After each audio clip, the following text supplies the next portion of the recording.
Hello guys! Good evening sa tanan, maayong buntag, maayong hapon, ug maayong gabi sa buong nasyon. Okay? So ngayon mag-storytelling muna tayo.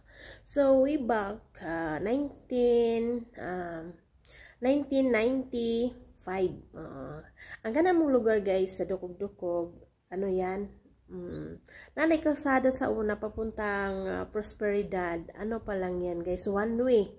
So ang makaagi jud nga sakyanan guys, katong waypon tawag sa mga sasakyan sa una.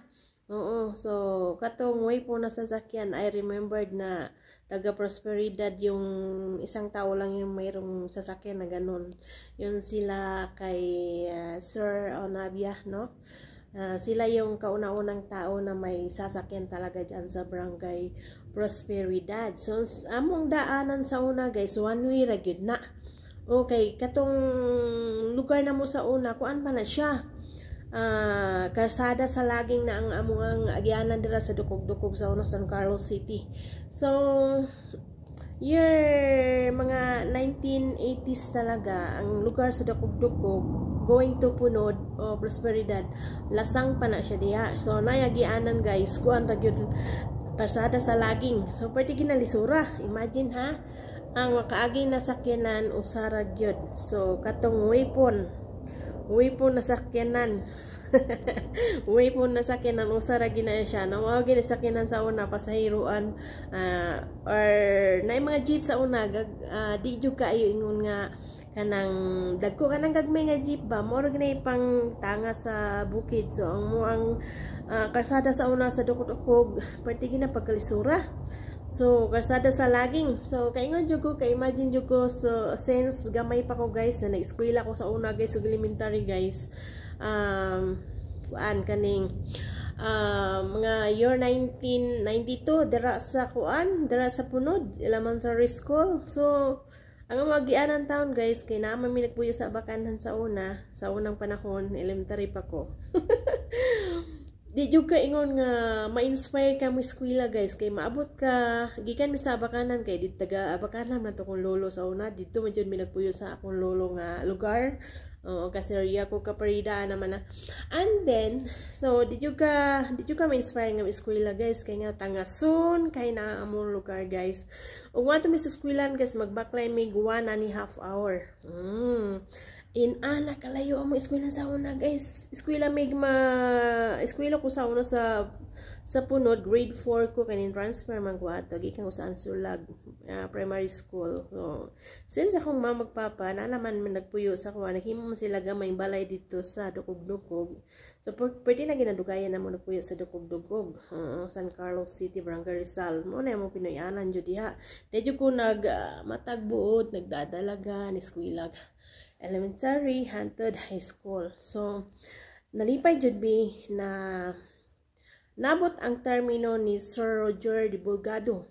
Sir Roger de Bulgado maunay naka-project sa 70 million diha sa from San Carlos City via Dukog-Dukog to Prosperidad, Barangay Bunga, Don Salvador, Murcia, going to Bacolod. So nalipay jud mi ano nga time na sa una parting lisura ang moaging sasakyan katurag yung wipo ni Sir Nonoy Onabia. Maura kita makaagi sa una, maura tayo masakyanan niya. Nice, na mga jeep gagmay nga jeep. So digid ingon nga ang tanan makasakay kay nga no, pati magamaya sa jeep niya. Kung gikan ka sa Prosperidad, ang mga tao diag makasakay na og jeep guys, puno na gina guys. So kadalasan magbaklay na gina taga Prosperidad papunta San Carlos, pag wala joy magkalisod yung ngaway sakinan. So lisod kaya itong unang panahon.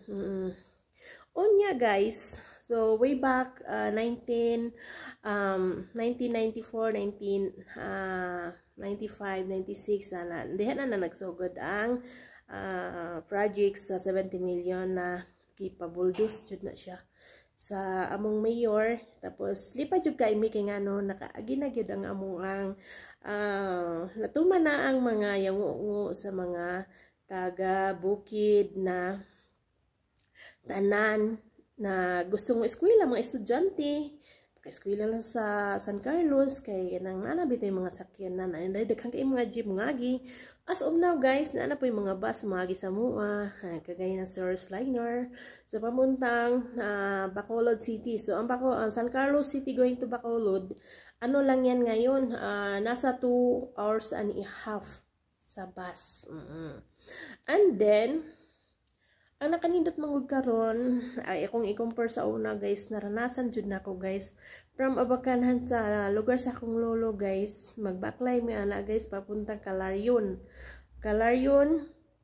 Pag abot na Kalaryon, nami mga dalaan ng mga lagutmon, mga prutas gikan sa Abacanhan. So para lang yung kaabot mig syudad guys, magbaklay jud mig pila ka oras guys gikan sa ako ang lolo sa Abacanhan papuntang Kalaryon. Kanang Kalaryon mao nay pradahan sa mga motor sa unang panahon. Pag abot na mo anang Kalaryon guys, ug naay motor guys, makasakay na pud mi ana papunta San Carlos, pero pag abot na mo Kalaryon guys, unya wala nay bakante guys, wala nay mga motor guys, na maahat yun mig kuan, maahat yun mig baklay atong Kamunsil papuntang Medina kay sa Medina na pa man toy kuan din na pradahan sa motor sa una, makasakay media o kainggo man tawag anang Medina sa una, kainggo pradahan papuntang San Carlos City. So usahay pag yun guys, kung maabot mig kaning maabot mig Medina or Kainggo guys, usahay wa pa joy mga motor guys, paita gyud ato nga panahon sa una. So amo na pong himuon, magbaklay na pud mi from Kainggo or Medina papunta sa merkado. Sus ko guys, kay naamo laging ulo kay magdala lagi big mga prutas sa una, mga bisag unsa lang na among mga produkto sa bukid guys, mga saging ana ginalukdo na namo guys, wag-abot na mo ito sa San Carlos City guys. Ang among ulo guys, mura nagbato perti yung sakita. So inana kalisod na mo ang situation sa una nga wala pay sakyanan. So ngayon dahil na innovation, infrastructure sa mga kalsadang dagkong gimos ng gobyerno, ang among mga produkto sa bukid guys, sakay na nga ron bus, mga jeep, o lindot na jud kaayo no.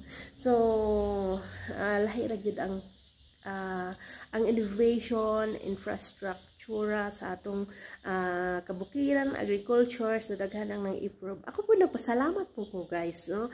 Kaya ako po kay katabang sa ako sa una. The way back no, before and after.